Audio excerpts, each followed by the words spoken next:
ಎಲ್ರಿಗೂ ನಮಸ್ಕಾರ. ಇವತ್ತು ನಮ್ಮ ಹತ್ರ ಒಂದು ಟಾಟಾ ನೆಕ್ಸಾನ್ ಸೇಲ್ಗೆ ಬಂದಿದೆ. ಇದು ಬಂದ್ಬಿಟ್ಟು ಕ್ರಿಯೇಟಿವ್ ವೇರಿಯಂಟ್ ಆಗಿರುತ್ತೆ. Petrol variant vehicle 2023 model single owner vehicle.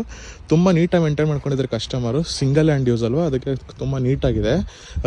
ಸೈಡಲ್ಲಿ ನೋಡಬೇಕಾದ್ರೆ ಮ್ಯಾಗ್ವಿಲ್ ಬರುತ್ತೆ. ರೀಸೆಂಟ್ಲಿ ಕಸ್ಟಮರ್ 4 ಟೈರ್ ಚೇಂಜ್ ಮಾಡಿದ್ದಾರೆ. 99% ಟೈರ್ಸ್ ಇದೆ. ಮತ್ತು ಇದರಲ್ಲಿ 360 ಕ್ಯಾಮ್ರಾ ಬರುತ್ತೆ. ಸೈಡಲ್ಲಿ ನೋಡಬೇಕಾದ್ರೆ ಏನು ಸ್ಕ್ರ್ಯಾಚಸ್ ಇಲ್ಲ, ಡೆಂಟ್ಸ್ ಇಲ್ಲ. ಮತ್ತು ಇದು ಬಂದ್ಬಿಟ್ಟು ಪೆಟ್ರೋಲ್ ವೇರಿಯಂಟ್ ಆಗಿರುತ್ತೆ. ಬ್ಯಾಕ್ ಸೈಡಲ್ಲಿ ಕನೆಕ್ಟೆಡ್ ಟೇಲ್ ಲ್ಯಾಂಪ್ ಬರುತ್ತೆ. K32 ಕಲಬುರ್ಗಿ ಪಾಸಿಂಗ್ ವೆಹಿಕಲ್ ಇದು. ನೋಡಿ, ಇದರಲ್ಲಿ 360 ಕ್ಯಾಮ್ರಾ ಬರುತ್ತೆ. ಮತ್ತು ಫ್ರಂಟಲ್ಲಿ DRL ಹೆಡ್ಲ್ಯಾಂಪು, ಹೆಡ್ಲೈಟ್ ಬಂದುಬಿಟ್ಟು LED ಸೆಟಪ್. ಇದು ಒಳಗಡೆ ನೋಡಬೇಕಾದ್ರೆ ಇದು ಕೀಲೆಸ್ ಎಂಟ್ರಿ.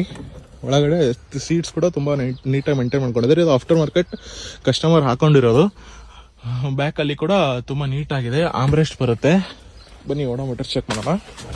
ಡ್ಯಾಶ್ ಬೋರ್ಡ್ ಕೂಡ ತುಂಬ ನೀಟಾಗಿ ಮೇಂಟೈನ್ ಮಾಡ್ಕೊಂಡಿದೆ. ಇದು ಬಂದ್ಬಿಟ್ಟು ಟಚ್ ಸ್ಕ್ರೀನ್ ಬರುತ್ತೆ, ಟಚ್ ಸಿಸ್ಟಮ್. ಸ್ಟೇರಿಂಗ್ ಇದು ಹೊಸ ಥರ ಇದು ನ್ಯೂ ಸಿಸ್ಟಮ್ ಬಂದಿದೆ ನೆಕ್ಸಾನಲ್ಲಿ. ಸ್ಟೇರಿಂಗ್ ಸಿಂಬಲ್ ಬ್ಲಿಂಕ್ ಆಗುತ್ತೆ ಮೇಲೆ. ಮತ್ತು ಓಡೋಮೀಟರ್ ನೋಡಬೇಕಾದ್ರೆ 70,501 ರನ್ ಆಗಿದೆ. ಜೆನ್ಯೂನ್ ರೈಡಿಂಗ್ ಮತ್ತು ಶೋರೂಮ್ ಮೇಂಟೆನೆನ್ಸ್ ವೆಹಿಕಲ್ ಇದು. ಇದೆಲ್ಲ ಟಚ್ ಬರುತ್ತೆ. ಇದು ಏನು ಬಟನ್ಸ್ ಇಲ್ಲ, ಟಚ್ ಸ್ಕ್ರೀನ್ ಬರುತ್ತೆ.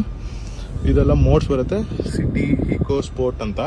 ತುಂಬ ನೀಟಾಗಿ ಮೇಂಟೈನ್ ಮಾಡ್ಕೊಂಡಿದ್ದಾರೆ ಕಸ್ಟಮರು. ಇದು ಬಂದುಬಿಟ್ಟು ಕಸ್ಟಮರ್ ಹೇಳ್ತಾ ಇರೋದು 9,50,000 ಅಂತ ಹೇಳ್ತಾ ಇದ್ದಾರೆ. ಕಾಂಟ್ಯಾಕ್ಟ್ ನಂಬರ್ ಕೊಟ್ಟಿರ್ತೀನಿ, ಅವ್ರಿಗೆ ಕಾಂಟ್ಯಾಕ್ಟ್ ಮಾಡಿ. ಕಡಿಮೆ ಆಗುತ್ತೆ ಪ್ರೈಸು. ಗಾಡಿ ಬಂದುಬಿಟ್ಟು ತುಂಬ ಚೆನ್ನಾಗಿದೆ, ನೀಟಾಗಿ ಮೇಂಟೈನ್ ಮಾಡ್ಕೊಂಡಿದ್ದಾರೆ ಕಸ್ಟಮರ್. Thank you.